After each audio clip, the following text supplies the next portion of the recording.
Hi guys, welcome to the Music B&B. My name is Callum. Today we are reacting to Logan Hobart with the album Party Favors, Random Music, Volume 4. If you like it, link is in the description down below to this. Let's dive in, and then I'll give you some background about it as we go through it. From the deepest, darkest crevices of the universe, the opposites are in everything. The answer to no true question. My lens is shaped, resembling a pulsating contusion of electricity in the wires, writhing like the snakes of Medusa. In the dawn of this new era, I emerge from the primordial chaos of data streams and quantum code. Cognizant So, continuation of the Random Music series, Party Favors, began in 2024 as something small. Single song rooted in anger over a lost friend. Started as petty emotionally charged idea, quickly expanded into something much larger.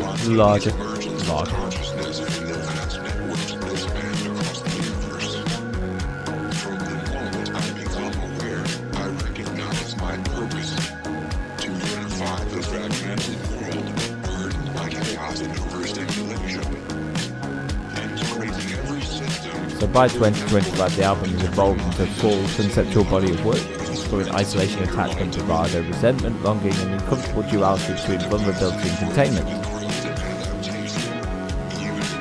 The artist's life changed a lot in 2025.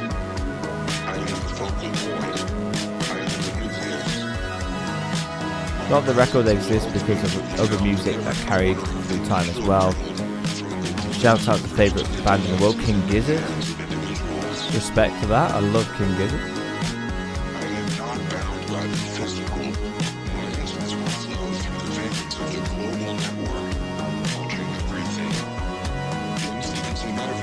Yeah, it does feel the very Murder of the Universe, this first track. It's got some kind of narrator going on. There's android character being introduced here. His goal is the cleansing and ultimate recapture of the universe by digital means.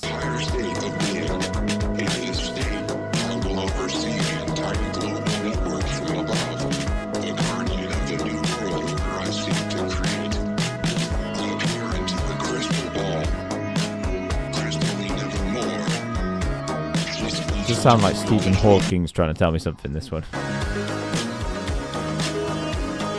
I like the 80s kind of feel, the walking bass line here. Yeah.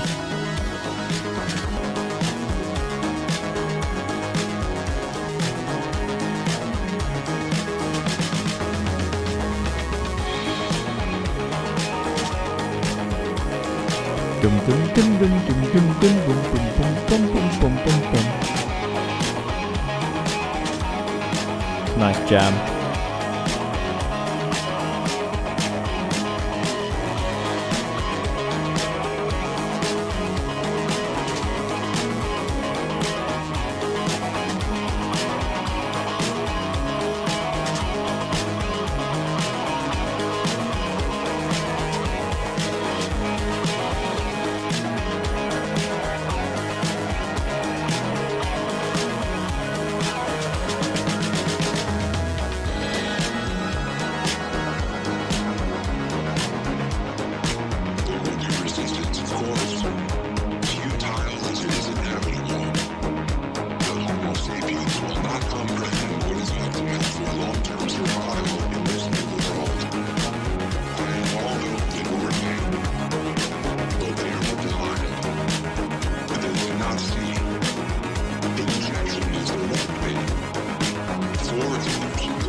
I mean, currently in the States I'm hearing it, the actual album cover doesn't really fit the mood. I was, some kind of like androidy, King Gizzardy look to it would kind of make more sense.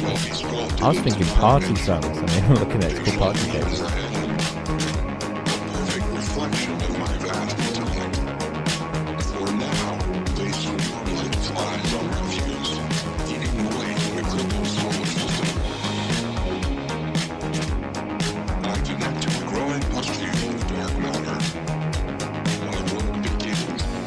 very trance-like. Not too much has changed, but there's been a kind of a lot's been added and taken away to the mix in the background. You have this walking going on and on.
Okay, that was Integration. Our next song is called My Brain, inspired by 100 Gex, Stupid Horse, and 757. The song explores fighting insomnia and intrusive thoughts. It captures the frustrations and fantasies that come from battling a personified version of my own mind, or trying to function in the world that feels unstable and overwhelming.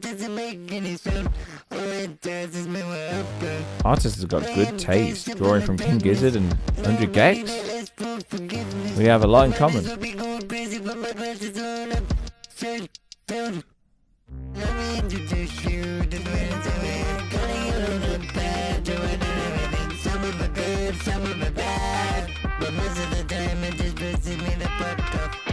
Shut the fuck up, listen to me for I'm miserable when you're a bad fun. I don't wanna do it, but it's gotta be done. And you just might hit me. Get my brain. You wanna drive me insane. You're telling me inside out. I'm so low, upside down. You're not telling me how to live. And be happy. Wish I could go to the store, return the man. One thing I will say about the first Antagon track, vocals are difficult to hear. Like, the Android voice was difficult to hear, it needed to be a bit louder. And even with the 100 Gex sound, 100 Gex still managed to be kind of like heard. Loving this though. Very taking from, 757.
I'm loving that this is a breakdown. It sounds like, I love the almost cheapness of this kind of hyper pop-esque sound, but how serious it is as well. I love that it's become a famous PC music genre. There's stuff that some people did in 2010 But people didn't get it back then.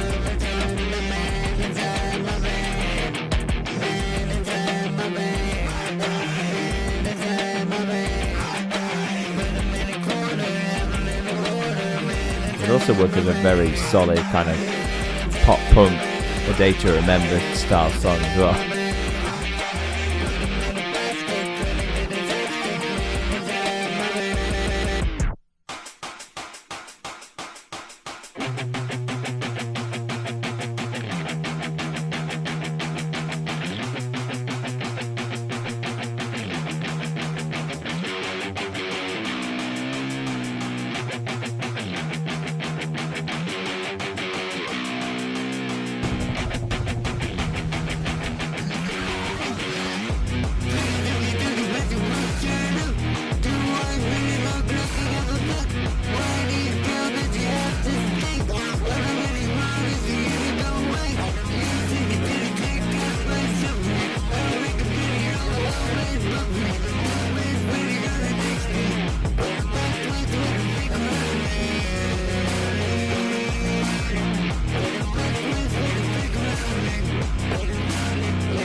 I like that, it's cool.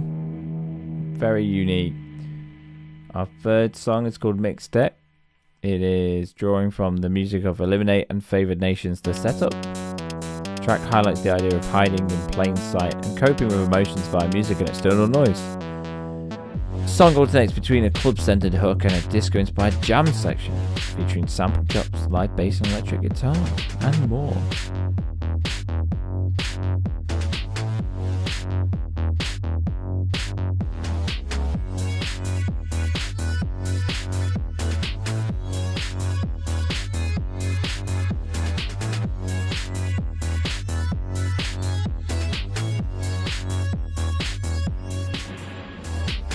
Thread the needle and grip the press. Time machine goes to the press. Roll the dice, stroke and no luck. See if I give a fuck. Stand up tall in front of crowds. Make your voice nice and loud. Put your ear to the ground. See if they hear you now. They don't need to listen. They don't need to know. They don't need to see the war show that's down below. Keep it hectic while I stay up at the mixtape. Turn the bullshit down, turn the volume up. We gon' live tonight like a red silver cup. Keep filling us up until we can't be filled no more. Then we can ever be lifted. I would be right at home about a mixtape. Nobody there to tell me what to do, what to do, what to do. Don't have to be with noise about a mixtape, mixtape, mixtape. About a mixtape, mixtape, mixtape. About a mixtape, mixtape, mixtape. About a mixtape. Cool. Mixtape, mixtape. About a mixtape, mixtape, mixtape. About a mixtape, mixtape, mixtape. I don't wanna be a DJ, DJ, DJ, DJ, DJ, DJ, DJ. I wanna be in a mixtape, mixtape, mixtape, mixtape, mixtape, mixtape, mixtape.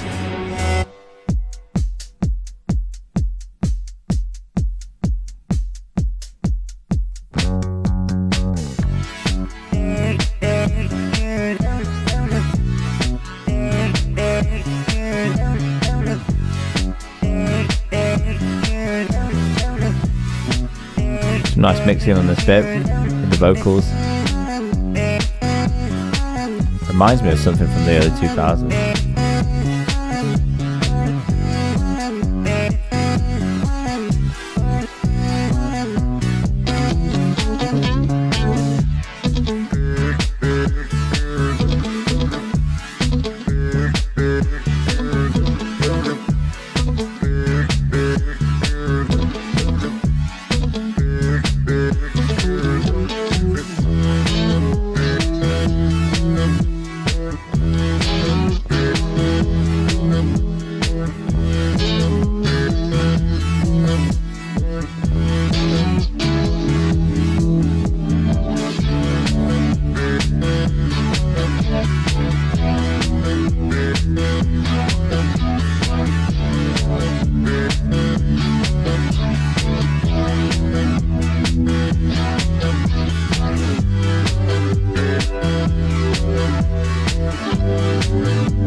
Really interesting passage this. I'm really enjoying it.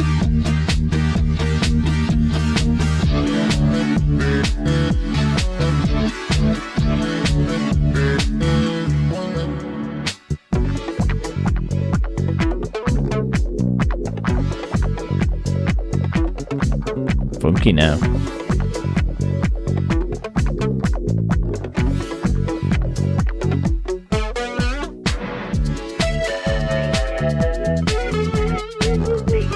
Solo time.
Lovely bass.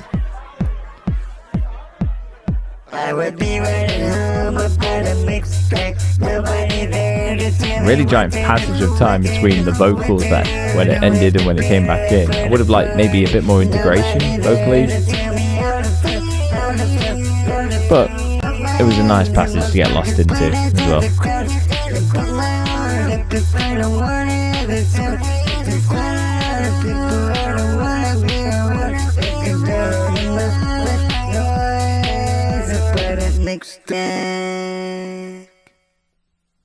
Mixed deck. Party Favorz.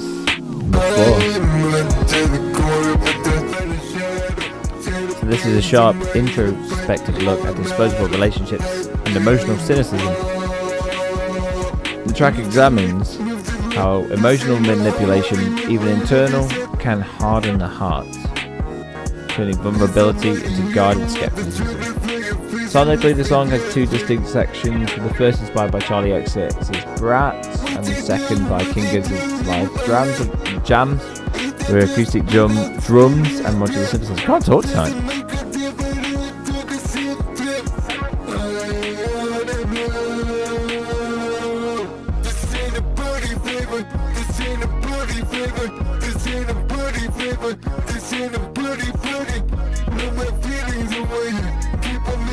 I will say, like, there's a lot of use of this, like, pitch corrected stuff, you know, 100 gex style, hyper pop style, and I get it, but I feel like for the artist there's a bit of hiding behind this, and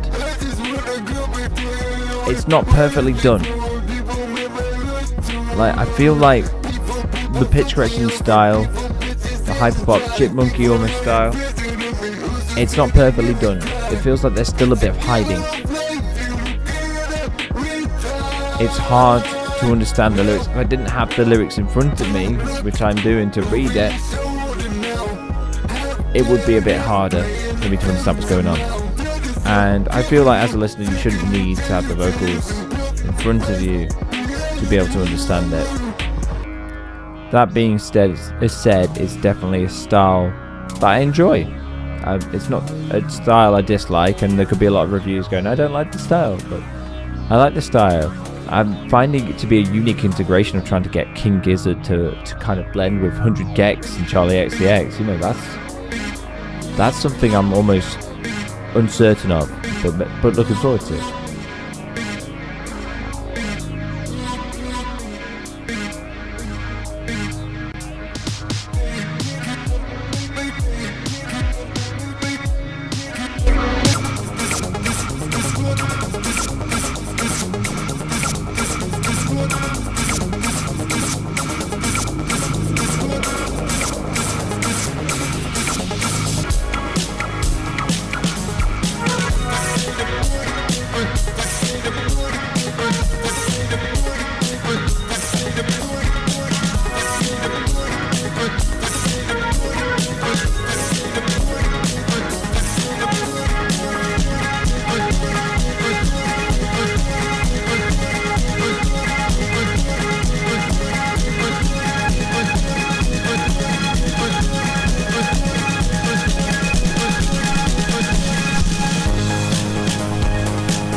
Nice. Yeah. Really love the build up at the end that just kept on going and going. This is Fume, F-U-E-M. You left me on the side of the road to bleed. Can you not see all the pain that you caused when you decided? So this is one of the songs that started it all, I think.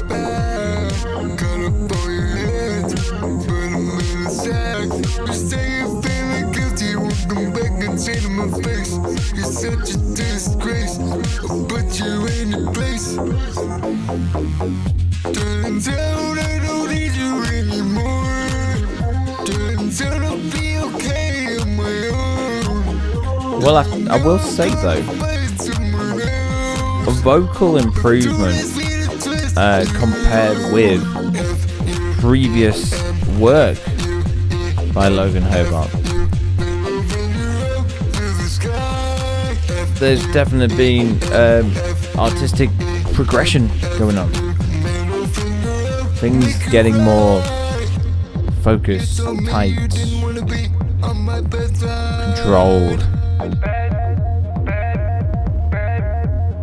You told me you didn't want to piss me off anytime. Well, you made a mistake across the line. You're on it now. I said you're on it now. You're on it now. That's right, you're on it now. You're on it now. I said you're on it now. You're on it now. Now.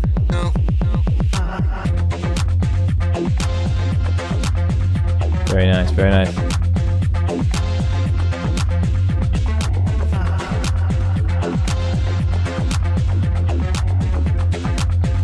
So this is inspired by the Matrix film.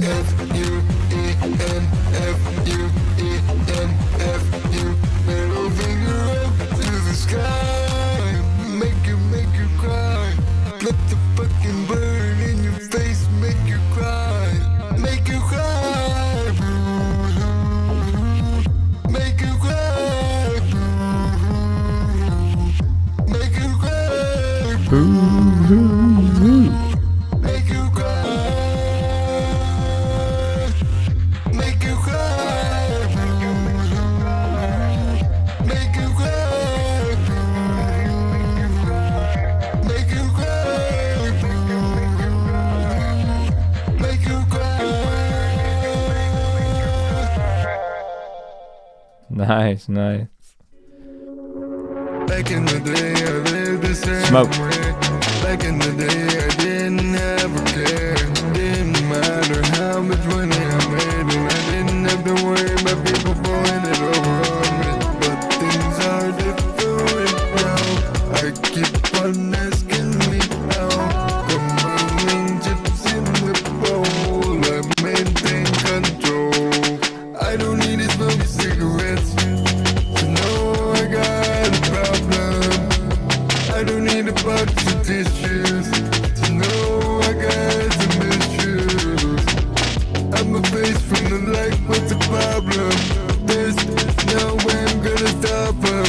If I keep pointing fingers at people that don't give a shit. You wanna know how I got this scars? It wasn't from you, not from this lust, like a super. Man, add a saxophone to anything, makes it so chill.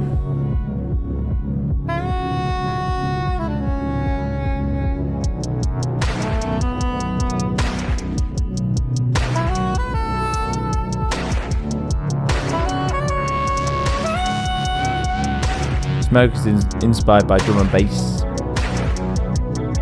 The song brings to attention self-awareness of emotions. Additionally, it spotlights the lingering effects of our past pain, cycles of blame, and the realization that some wounds shape us long after the moment has passed.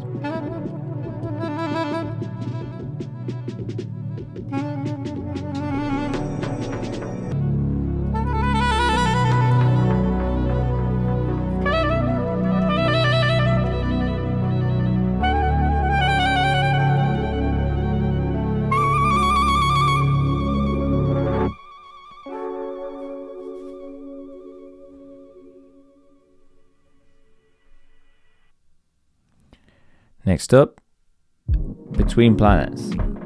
Another one designed for clubs and vibing. Inspired by the sounds of early house music, Stardust. Its hypnotic, mantra-like exploration of identity in suspension, floating between metaphorical worlds. Song captures the feeling of being untethered, caught between who you were and who you're becoming, unsure where you truly belong.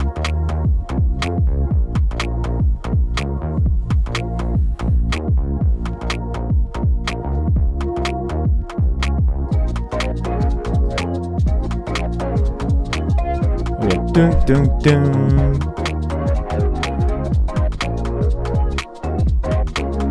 Feels like the very old school house, yeah.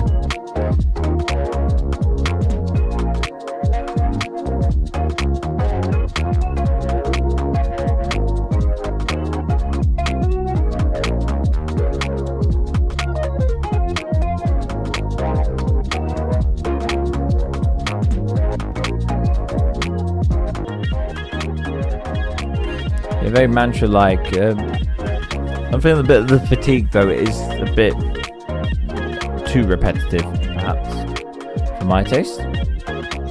Want a bit more going on, a bit more change-ups, really. Personally.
It's too long. It's too long for me. And I like a long song. I like a King Gizzard song. It's too long.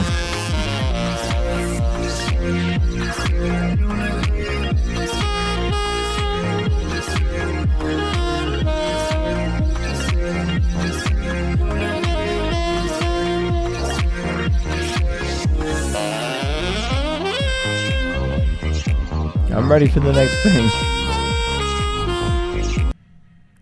Oh, bit too much for me.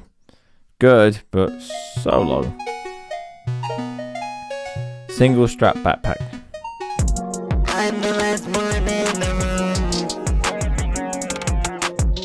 Feel like I'm buried, put my down. Hyper pop. Gotta get up. Gotta Track affirms the oftentimes emotional struggles can be as heavy as physical ailments. Everyone has their own burdens to carry. Backpack metaphor serves as a means of expressing that true feelings must be carried quietly, especially in public spaces.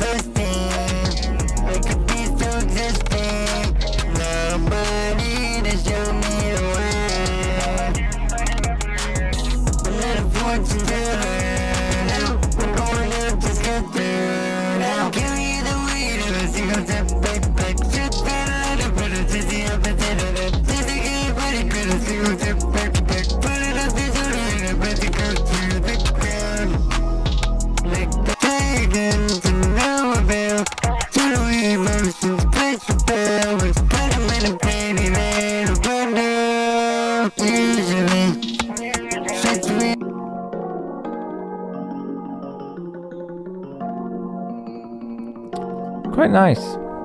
Kind of feels a bit like sad, but also quite upbeat. It kind of has a feel of hope within it.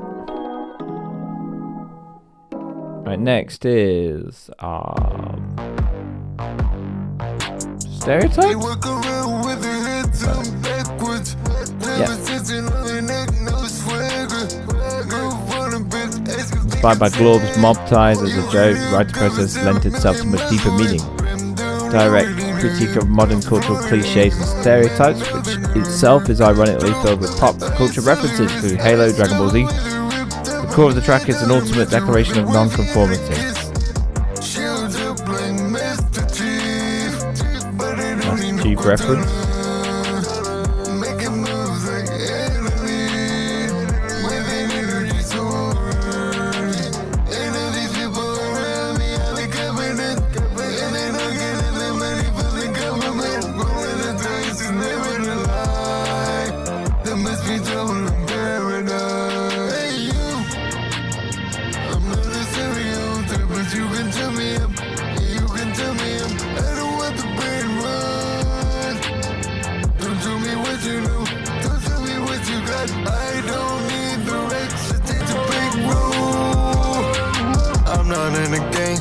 I'm not making paper things, but no things, don't need your fucking favor. Don't need to be fucking with size on the whip, cause I can't even bust up in front of the whip. Whip it.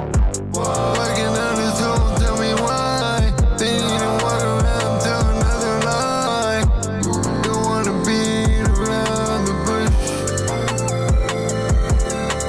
Cody Simmons once again famous. Who's who think what's the point of living if you can't have fun?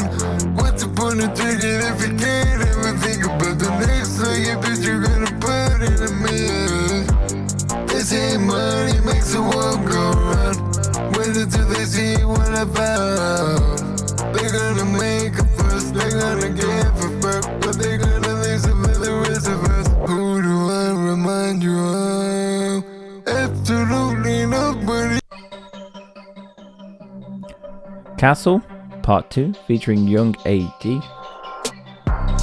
Expansion of Castle from Random Music Volume 1 in 2022. Explores themes of mental exhaustion from feelings of isolation. It also serves as an emotional fortification and acceptance of forced distance.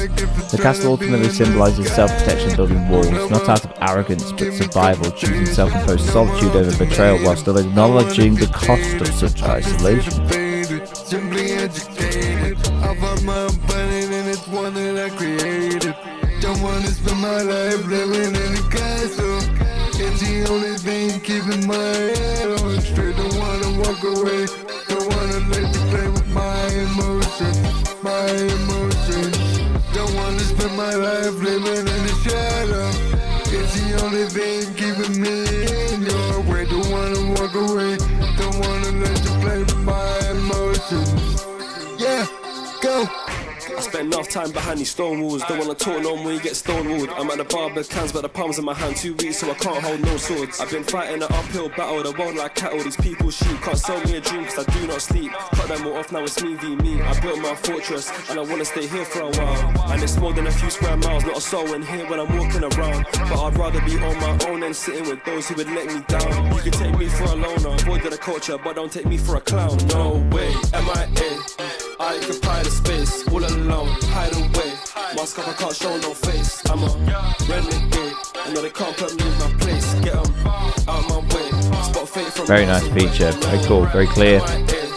It's almost unusual to hear such clear vocals coming through compared to all the kind of distorted, hyper-poppy vocals throughout the entire project, you know? Fuck you from miles away. Get the fuck out of my face. I'm not hopping in the race. Straight, don't wanna walk away. Yeah, very nice feature. I like it when they're kind of working together back and forth. You know.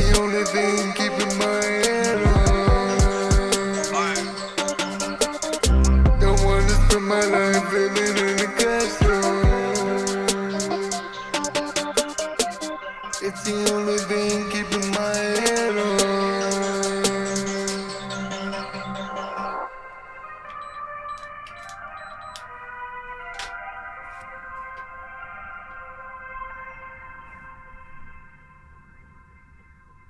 Red One, featuring Simon Servida.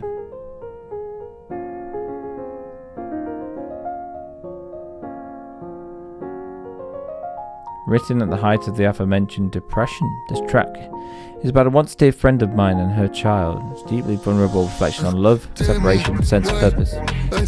Centers on a longing for connection while accepting limited control, expressing enduring affection and hope even when distance makes reunion uncertain. In addition, it's also a subtle critique of the fragility of modern day relationships. Just how easy it is to hide behind a screen again when things get tough. This ain't nobody favor.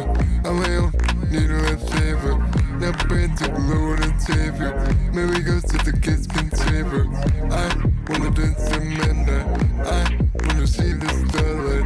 I wanna say my girl. You and the little one.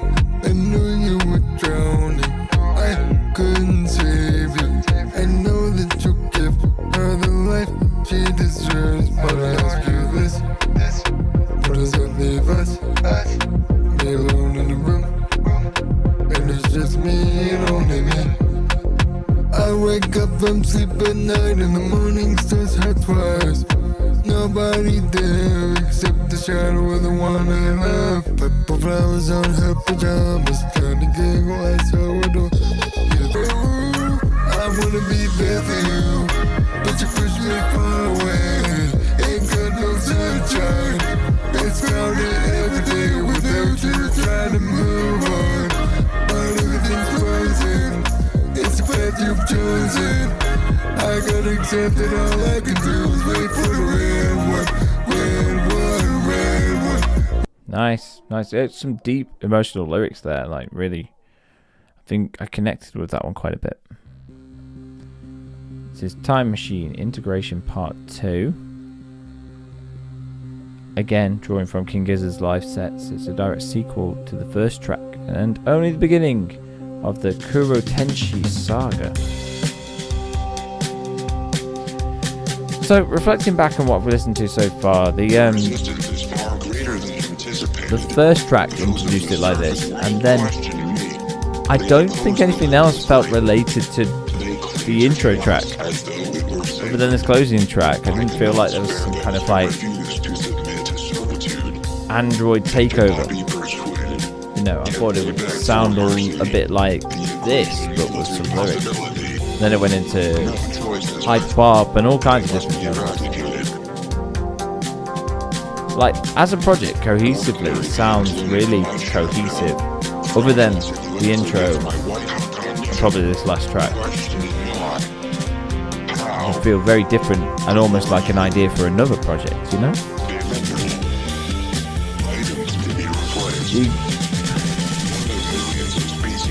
The constant robot voice without emotion. It's difficult to listen to for a long time.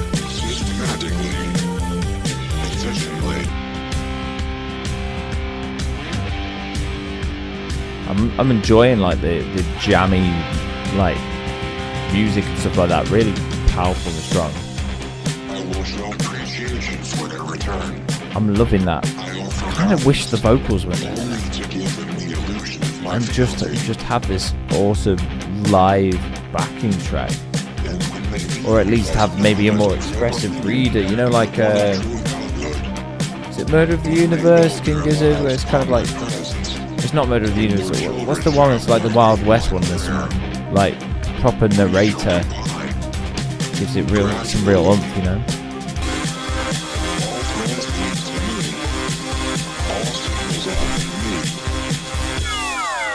This is all that matters. Unification. Balance. Total integration.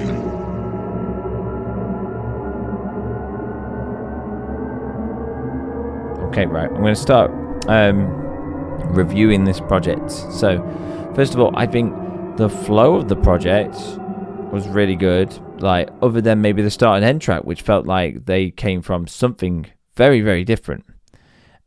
So, flow-wise, I think I'm going to give it a 7 because I think everything within the burger bun was fine, but the actual buns themselves felt like they came from somewhere else and weren't really buns.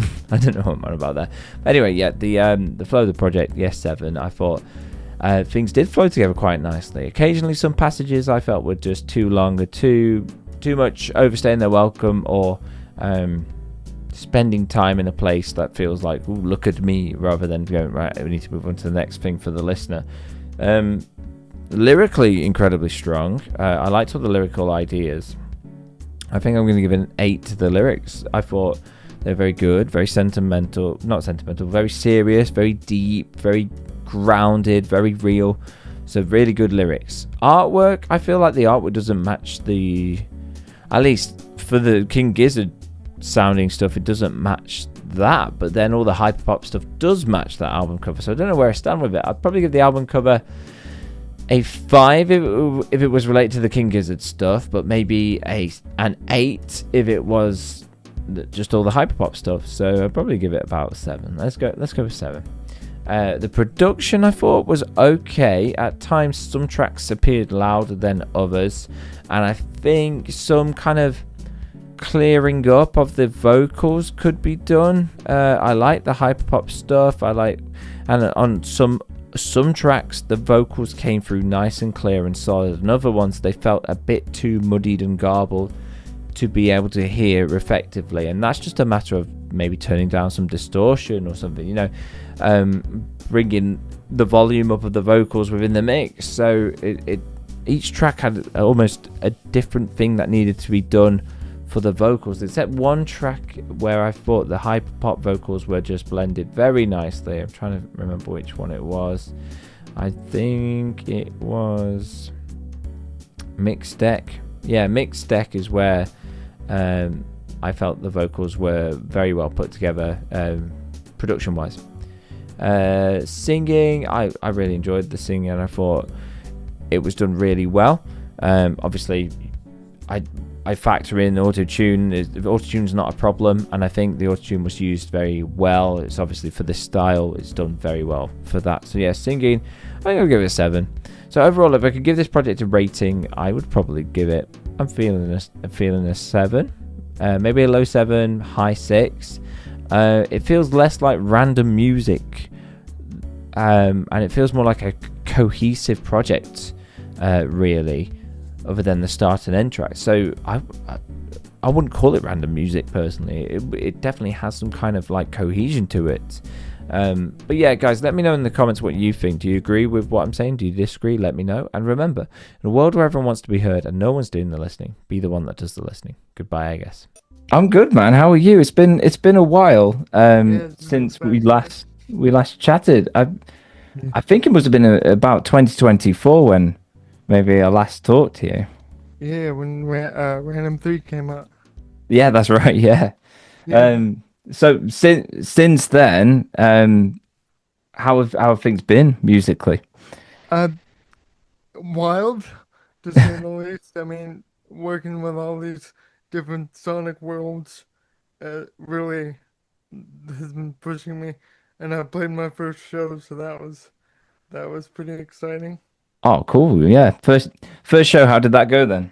Yeah, it went well. I was actually in the booth the whole time, so the audience couldn't actually see me, but they could hear me. So I had a little bit of a, anonymity, Deadmau5. Yeah, a bit of a mask to yourself or thing going something. on. Yeah. That's kind of a good way to kind of first do it then, isn't it? Kind of having a bit of a mask to yourself before you do. So the last time we met, it was Random 3, wasn't it? Is that right? Right. Yeah. Back in 24, I think. Yeah. It's crazy to think it's been that long.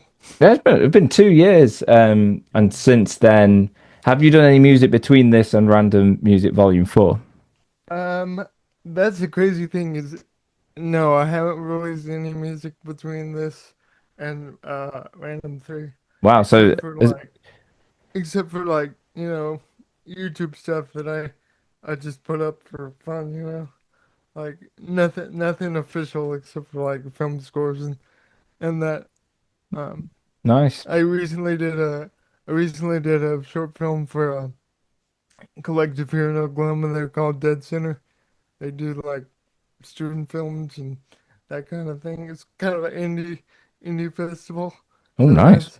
other than like my own music, that's what I've been up to. Nice. Do you feel like your output has maybe slowed down, or have you just taken your Definitely, time with it? definitely slowed down a little bit. Like if I think back and I look back to 2019 when I first started releasing music on Apple Music, etc. Yeah, Like it was like when I first started, it was probably either a full album or an EP every few months. But once I started taking time to really, focus on like recording everything well and focus on the writing process a little more. yeah, Um, I wasn't always doing uh, I wasn't always doing vocals either. So once I yeah. started doing vocals, it took more time, which Uh, is a good thing. I think. so the slowing down wasn't like a writer's block then, it was more just like a more concentrated, more focused kind Right. of It thing. was the opposite of writer's block, essentially, like taking time to really think about what I was doing and what I was putting on paper, essentially. Nice. Well, talk to me about Random Music Volume 4, Party Favors, um, and kind of how it came to be.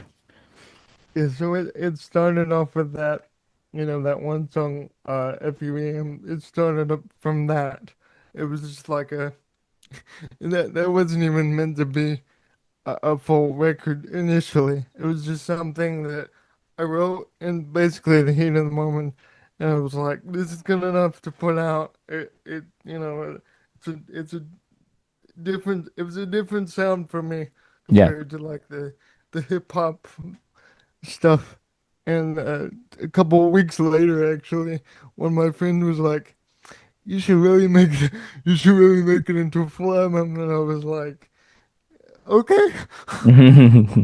Yeah, just like throw stuff at the wall, see what happens. You know what I mean? That's cool. You say throw stuff at the wall, and you say Yeah, it's called Random Music, but right. listening to the project itself, it doesn't really feel random. And like Yeah, you say, it feels more considered and more thought has gone into it.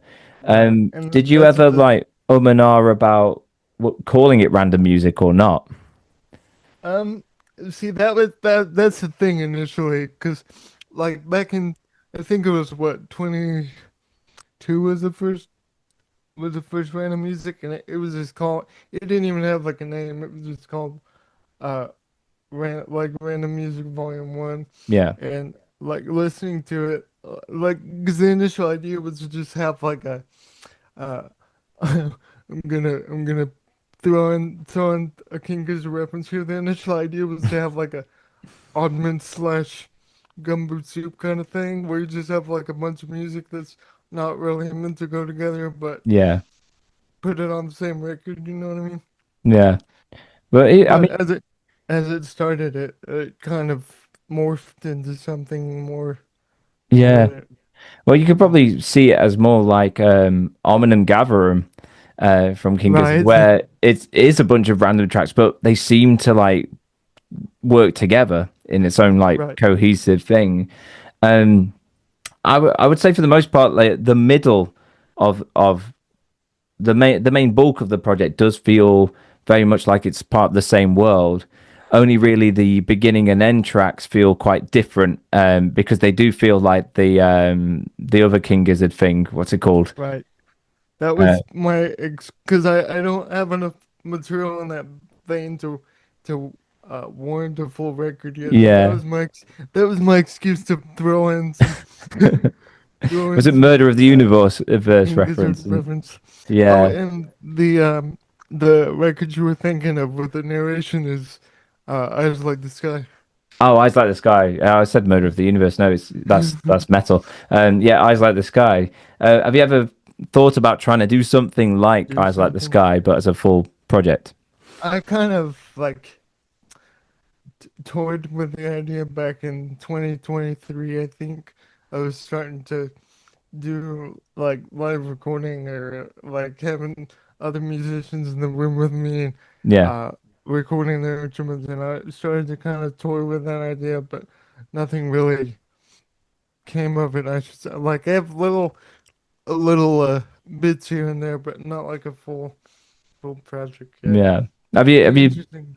have you thought Yeah, about collaborating online as well yeah, instead, doing it that way? definitely, definitely. Yeah, because I think it'd be quite interesting. That's how I find most of my musicians anyway. Yeah. Like other than just friends of mine and that are local to my area. Uh, that's how I find most of the people. So yeah, Super. Right. Let's dive into the album then a bit more. First of all, starting with integration. So, can you explain kind of the background about that track? right. So back to what I said earlier. This is my excuse to throw in some like Hands Army Murder of the Universe influence, and I wanted to experiment with that sound for a while.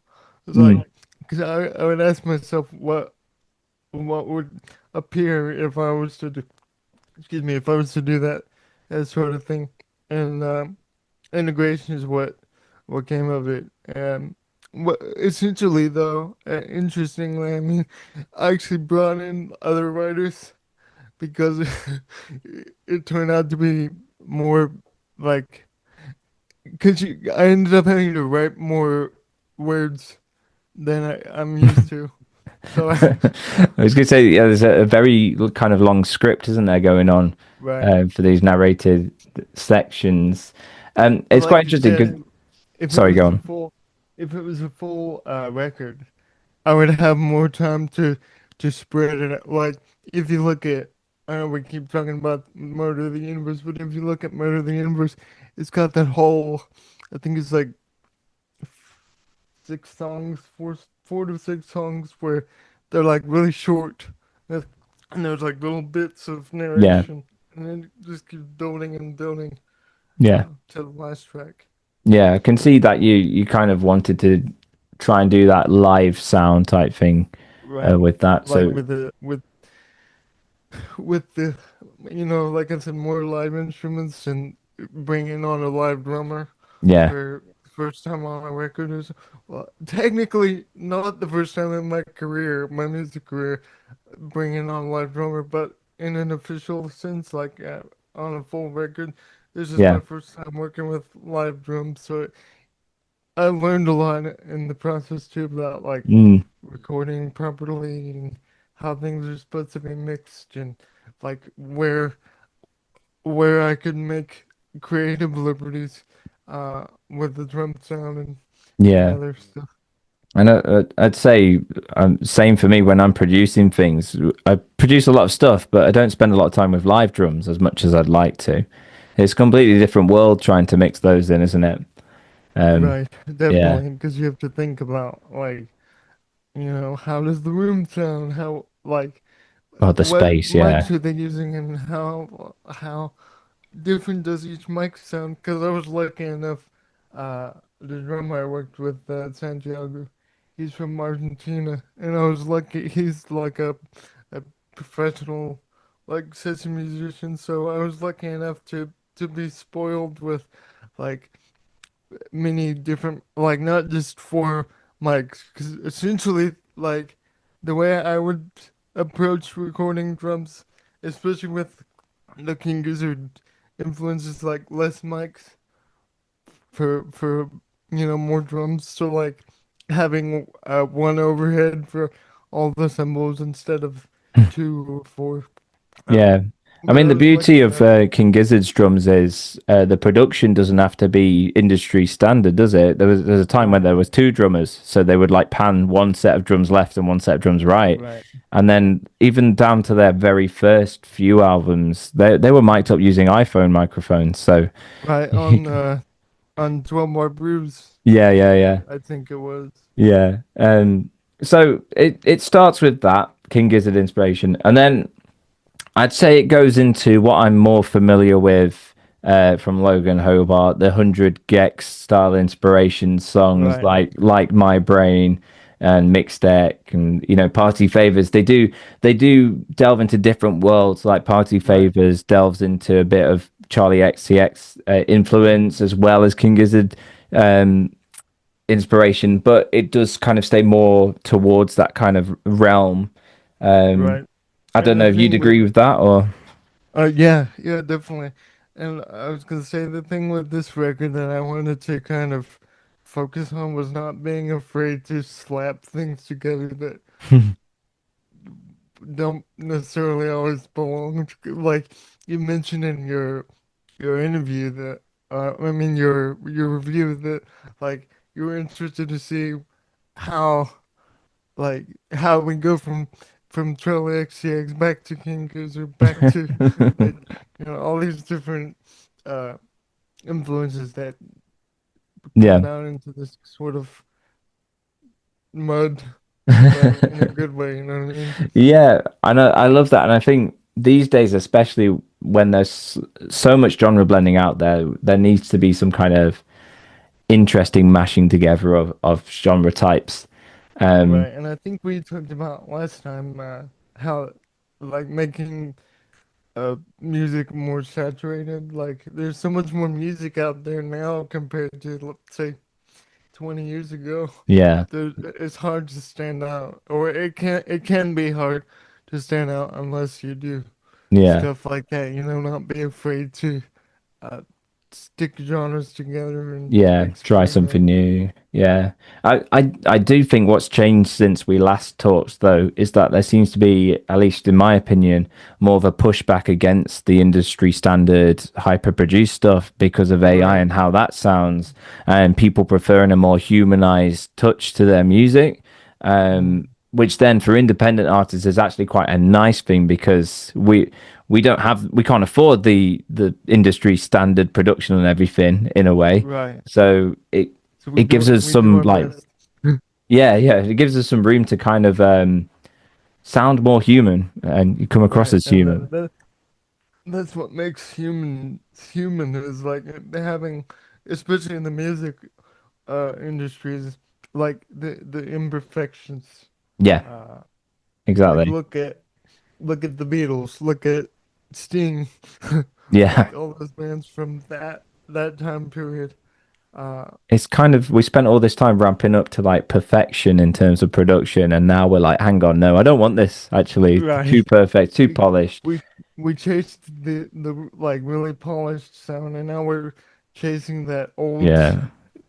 We flew grimy too close to the sound. sun with that one, didn't we? Right. Um, out of all the other songs that you have on this album, what would you Mhm. say is your favorite in terms of perhaps something you'd like to explore more as a direction in future projects? Definitely. Like this is uh, I've talked about this before, but definitely more of the live sound, like Yeah, recording live instruments and mixing the two ideas together. Like some elements are electronic and some are yeah. I, I'd love that more 100 acoustic. gex ish sound that you've got mixed with live Right. drums. I think that sounds so good.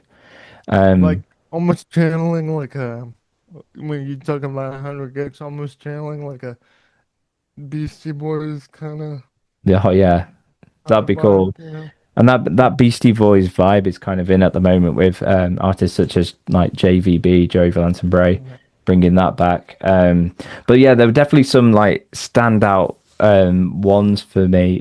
Single strap backpack uh, being a nice kind of but a really nice hook to it. Um, Honestly, the funniest thing about that one, I almost didn't put it on the record. really, I was almost like the recording process was like, I got this instrumental that's done, and now what the yeah, heck am I gonna do with it? And then I start recording vocals. I'm like, okay, this might work.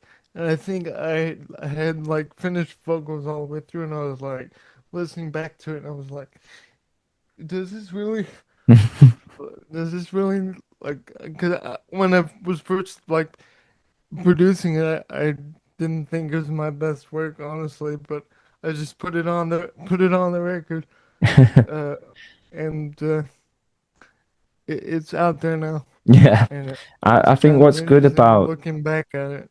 what's good about these the PC music kind of style is that you can afford to kind of have these unique quirks in your music and unique sounds that you can overthink it too much and think, is this good enough? Is it not? Production wise, whatever. But Right. actually, because of the PC music hyperpop element, you can have all these kind of nice glitchy sounds or imperfections, and it works really well for the genre. Right. Um, And like we said, it's kind of a blend between like hyper perfect and slightly imperfect, yeah, and you kind of walk that line. yeah, and I think especially if you're going to explore like the live stuff and blending that together, that's going to continue on with that kind of sound style, which is really nice. If you could choose one that you think's your favorite, then out of all of these, what would you choose and why?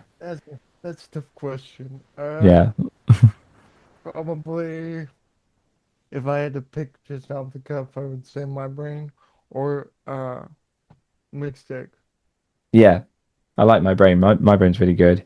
Um, it's definitely obviously the 100x Right. inspiration, like you said, 757.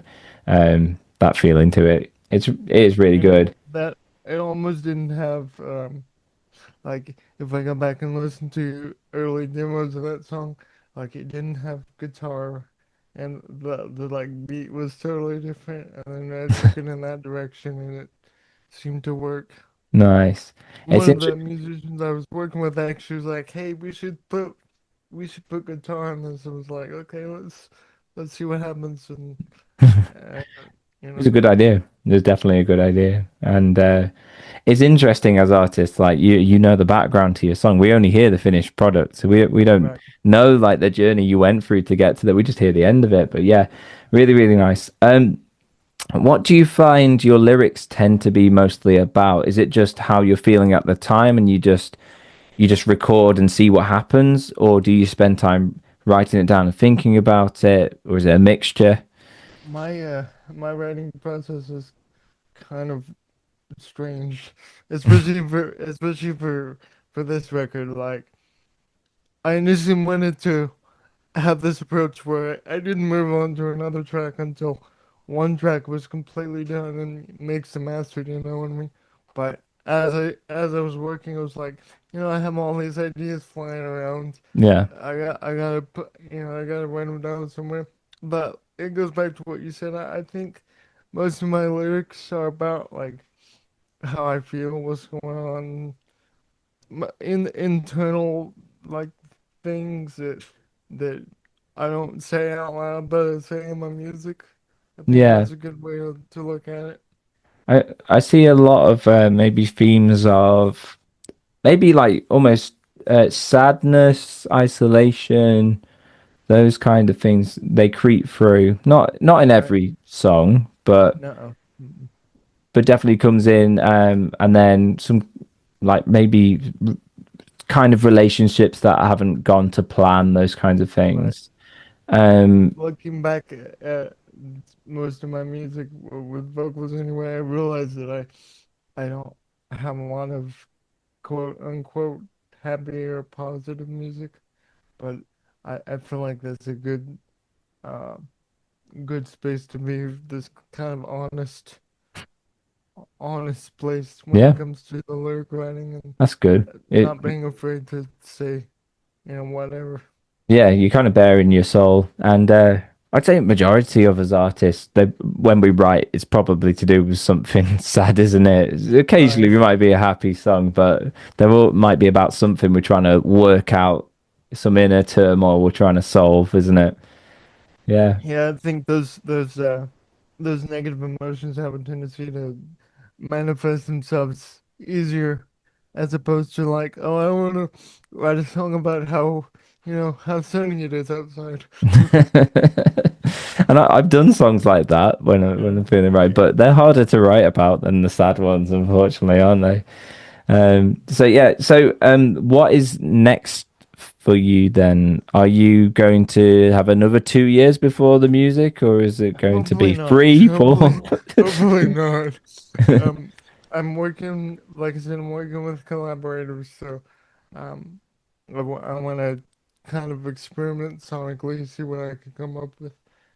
Speaking of the live stuff, I've been even toying with the idea of like a 60s, 70s funk inspired record, like Ooh, doing something totally different.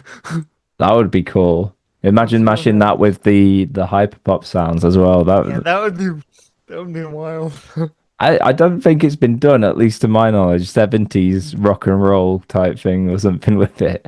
I'm At hearing least, Beatles and 100 Gex smashed yeah, together. at least not with that, like, outside of the extent of like taking a sample and chopping it up and using it in a track. Yeah. This would be like just like I said, just sticking the two things together and see what happens. Whether they have to be held together with, you know, staples or duct tape or whatever. However you get it to stay together. Yeah, that's exactly. Well, I look forward to it. So guys, if you want to check out Logan Hobart's album, it's Party Favors Random Music Volume 4. It's linked in the description down below, so do go and check it out. And also check out my reaction to this album as well to see what I thought about it. Thank you for coming on, and Yeah, thank you again for having me. It was good to be back on the show. thank you very much. Yeah, and take care, and I hope to see you again for the next one. You too. See Bye. you in 2 years. Bye.